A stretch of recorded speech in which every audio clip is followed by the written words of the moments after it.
Hey guys, welcome to another episode of Hoodoo Unleashed with the Broken Prophet.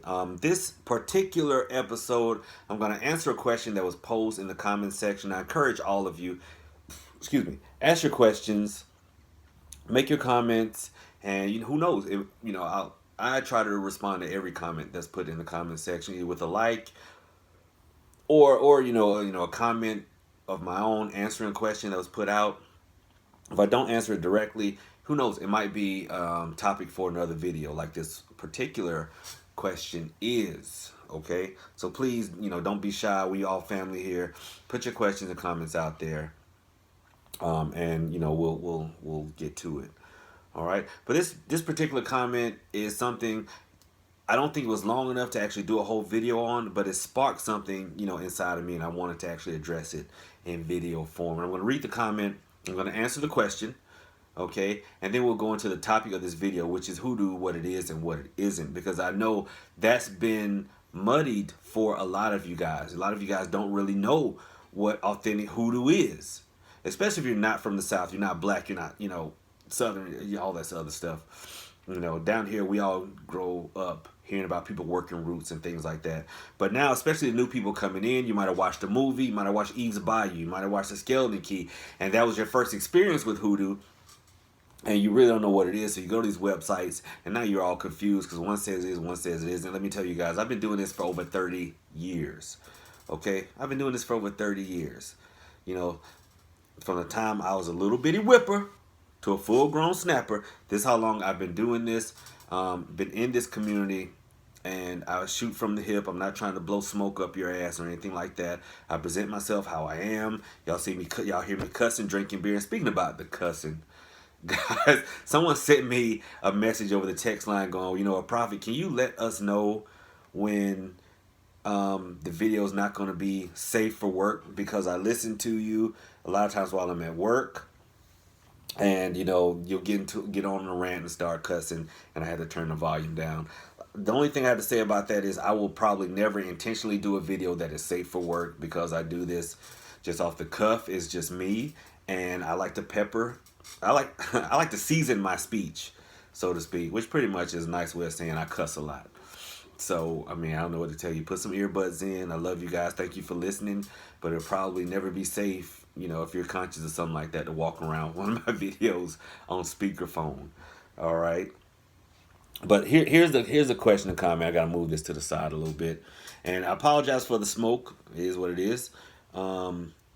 And for the lighting, I actually need like a technical person to help me with shit like this, and help edit videos and stuff. But we'll cross that bridge later on. But the comment is, I love your down to earth, simple approach to ancestor altars. People think they have to spend so much money and set things up in a specific order and focus more on the objects in place than the connection to ancestors that happens at the place. Just a suggestion, I have a co-worker who is Wiccan, who has an interest in hoodoo. She came to me to want to know a few basics, but she does not understand or had a problem with hoodoo not being considered neo-pagan. I tried to explain to her that although hoodoo may be looked at as folk magic, we cannot be lumped in as pagan. Can you do a video elaborating more on this? I can answer the question. I don't think it's like a whole video worthy. And I tell you guys, when I read this comment, I felt a rant going on, and it's not towards the person who posted the question. You're awesome, love you. It's more towards like the basic concept or the basic idea, behind it, because a lot of people are confused about what hoodoo is and what it isn't. Okay, but first and foremost, you're awesome. Thank you so much for your comment about the ancestor altar video. I hope it helped someone, and I hope it got a lot more of you off of your sofa and into actually building your ancestor altar, because I think that's important. I know it's important. Okay, and you're definitely right. Too many people focus more on the objects, because we live in a society where more is more. Let's just put more shit on there. The more I spend, then obviously the more it's worth. Okay, and they focus so much on that because they feel like they have to spend a lot, and they may not be in a position to have a lot right then. So they slam on the brakes. And I really want to get people active, playing the dirt again, like I always say, like Pike Nursery. But your coworker who is Wiccan and they have an interest in hoodoo, that's what sparked this video actually. Just to answer your question, you can let her know that hoodoo is not now, nor has it ever been pagan, ever. Okay, hoodoo is a monotheistic tradition based off African traditional religions that are also monotheistic. And I know a lot of pagans are polytheistic. They believe, the Lord and the Lady, Freya, and all these other shits. Not shits. I don't want to discount anyone's religious path. That's just the way I talk. But hoodoo is never pagan. Okay, never. As a matter of fact, hoodoo is very Christian based. Very. Why is this? Because a lot of you are asking, you're sitting there, you're thinking, well, hoodoo is based off of African traditional religions. How is it Christian based? Well, the ancestors, when they got off the boats, were told that, all these evil African gods that you worship, throw them away. Here's this Bible that I'm not going to teach you to read, but here it is. And, Christianity was forced upon them. And in later generations of folk, it wasn't forced anymore. That's just what they were grown up with, what they were brought up with for their own safety. Okay, you weren't taught about Shango. You weren't taught about Sarabanda. You weren't taught about Ogufarai. You were taught about the man Jesus and God, and here's a story around Christmas and all this other wonderful shit. So, and from that religious aspect, plus the traditions and the practices that were brought forth, such as making bags, foot track magic, things like that. That's where hoodoo was birthed. Okay, so hoodoo is now and always will be and always has been Christian based. I think that's where a lot of people get messed up because they think that because it's based off of spiritualities, they had a lot of other spirits. It must be pagan, it must be polytheistic, and that's where people haven't done their research because the African traditional religions are not polytheistic; they're monotheistic. Whether it's Haitian voodoo, whether it's Palamayombe, whether it is Ifa, which is really Yoruba, but people call it Ifa. There's only one creator. Be Bon Dieu, be Oludumare, be Nsambi. There's only one creator. The other spirits are not gods. Mpungo, Loa, Orisha, they are not gods. They are spirits that are petitioned. They are served. They are respected, but they are not gods. They're petitioned according to each specialty, each spirit specialty, to help us with things. Okay, but they are not gods. And that's a way you can quantify some of the things you're reading, because if they're referred to as gods, then obviously the person that is writing it or giving the lecture online or hosting the blog talk show or any other podcast, they haven't done their research. They don't know what the fuck they're talking about if they're calling them gods, because any legitimate priest, priestess, practitioner knows that they are not gods. Okay? And so with that being said, that's one way to differentiate hoodoo from neo-paganism or regular paganism. That one is definitely monotheistic and one is polytheistic. Okay? Yes, we are folk magic, but because we share a similarity of working with roots, herbs, things like that, as certain pagans and Wiccans do, that does not mean that we are the same thing. Just about every natural spiritual path on this planet will work with the things around them. Okay? They'll work with the things around them. Even when you read the Bible, when they're talking about burning incense and giving sacrifice and offerings unto God, these are things that were available at the time, and that's what they worked with. Okay? So though we may share similar characteristics, we're totally different. Diet Coke shares similar characteristics to regular Coke, but they are two totally different things. All right, so that's one thing that you can give your coworker, and I can understand how your coworker may be confused, and that is the reason for this video, because a lot of people are confused about what hoodoo is and what it isn't based off of what they're reading and what they're seeing and what they're hearing. And I just want to throw some things out there. And the reason for this confusion is the marketeers, like these piece of shit folks out at Lucky Mojo and a host of others, Etsy, blogs and shit like that are muddying the waters, and they're doing it intentionally. And that's what I want you guys to understand. This just didn't happen. It didn't just evolve. People out there saying that, hoodoo is a constantly evolving tradition. That is bullshit. It is being forcibly evolved for one specific reason, and that is to compete for y'all's money. Okay? Because, see, they don't make any money telling you guys the truth. They don't make any money telling you that, you know what, hoodoo may not be for you.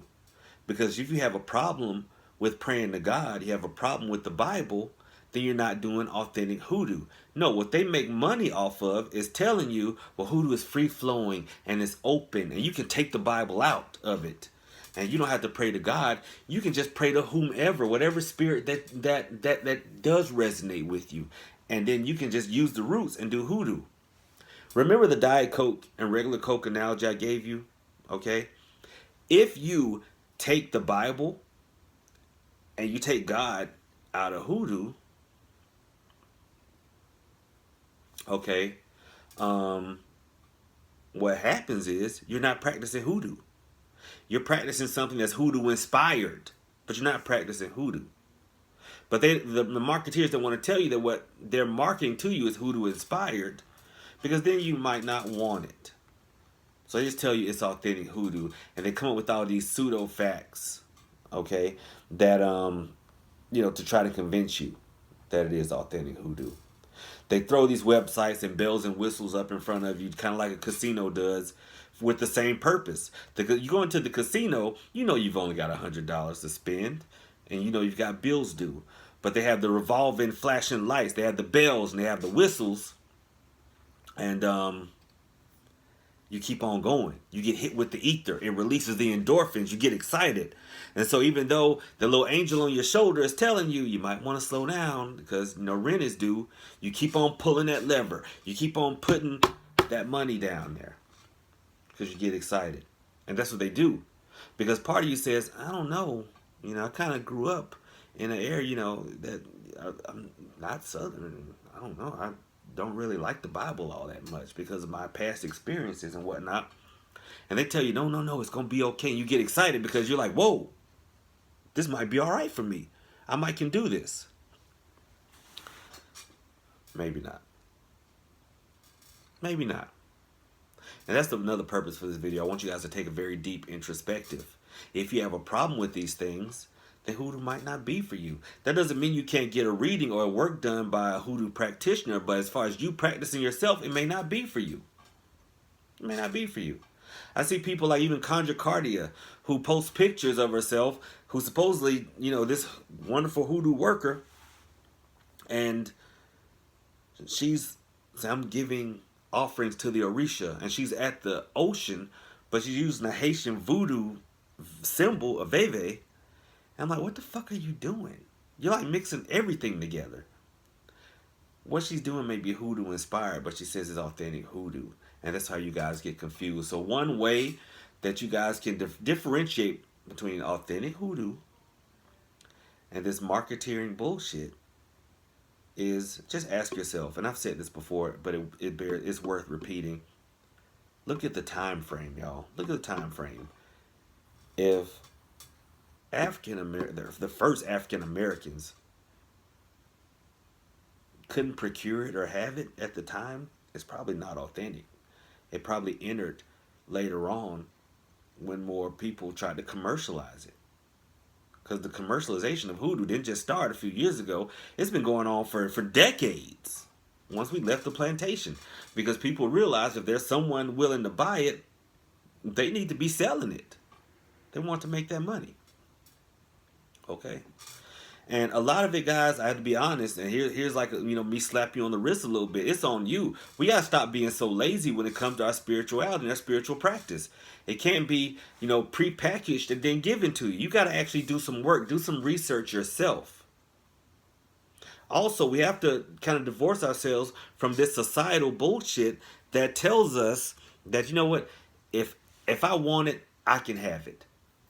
And we get so focused on ourselves. We try to mold things according to our, desires, instead of trying to spiritually grow and evolve and maybe we'll mold around something else. We'll be the one to bend. We'll be the one to change. We'll be the ones to grow. Because I see it happening too much. And that's what the marketeers counted on. You know, they want to make the shit they have on the shelf for hoodoo appeal to the broadest range of folks. So if you don't like the Bible, they'll take the Bible out. If you like pentagrams and shit, they'll slap a pentagram onto it and say, hey, authentic hoodoo with a pentagram on it. They want it to appeal to the broader masses. And they want to take away anything that might stop you from spending money. All right. But what they did was they watered it down. They made it bullshit. And that's why it's so hard for we legitimate workers out here to tell you, no, I'm not going to work with Osiris. Why? That's not real hoodoo. When in the back of your mind, you've read a million blogs going, wait, yeah, I've read that, but it is. I'm gonna tell you, like, no, this is gonna involve a psalm, and you're gonna have to fucking say it if you want some authentic hoodoo work. And you're like, yeah, I don't really, no, then go away, kill yourself. Not literally, y'all know what I mean.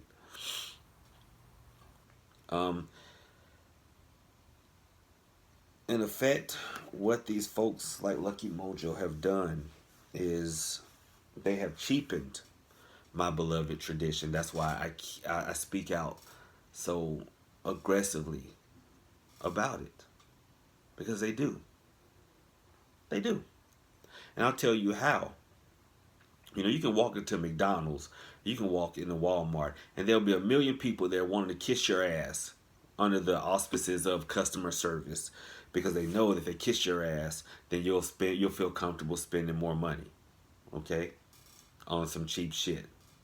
But have you noticed it's really the cheap places that do that? You go into an expensive, and I don't mean like, you know, expensive for you. I mean just globally expensive restaurant. Something about like Gordon Ramsay or some shit like that. And you order some shit off the menu, and you like want to make changes to it, they'll tell you pretty much go fuck yourself. This is what was on the menu. And the chef is back there. It's like, this is what I prepared. This is what you ordered. And no, I'm not gonna add cheese to it. No, I'm not going to, you know, stir some ketchup in with it. No, this is my vision. This is what I felt. This is what I brought forth through inspiration, and this is what it is. Either you like it or you don't. The same thing with high-end clothing lines. They have a vision for the body type that they want their clothes in. No, they're not gonna like sew 3 of them together so that you can fit into it. It just is what it is. Either you accept it and buy it, you change something about yourself and you fit in, or you don't. But marketeers, they don't make money by telling you this may not be for you. Either you accept it and come on in, or go find something that fits for you. They don't make money that way. So what they do, they try to make it all inclusive. Let's all kumbaya. Let's all hold hands together. You know, they don't make money by telling you this might not be for you. It might be for you to go to a practitioner who it is for and get the work done or get the reading done. No, they make money by buying books saying that you can do it too. In essence, what they do is they turn a high-end spirituality into fucking Walmart or McDonald's. And I'm not having that anymore. Anyway, guys, do your due diligence, do your research. You know, there's plenty of things. I've said things in videos, and there's plenty of information out there from credible practitioners. You know, we're definitely not pagan. We're not polytheistic. We don't include everything under the sun. Hoodoo is not some open framework for which you can add whatever you want to. And if you do, just understand that what you're practicing is hoodoo inspired. It's not hoodoo. All right, and label it as such if you want to market that shit for somebody else.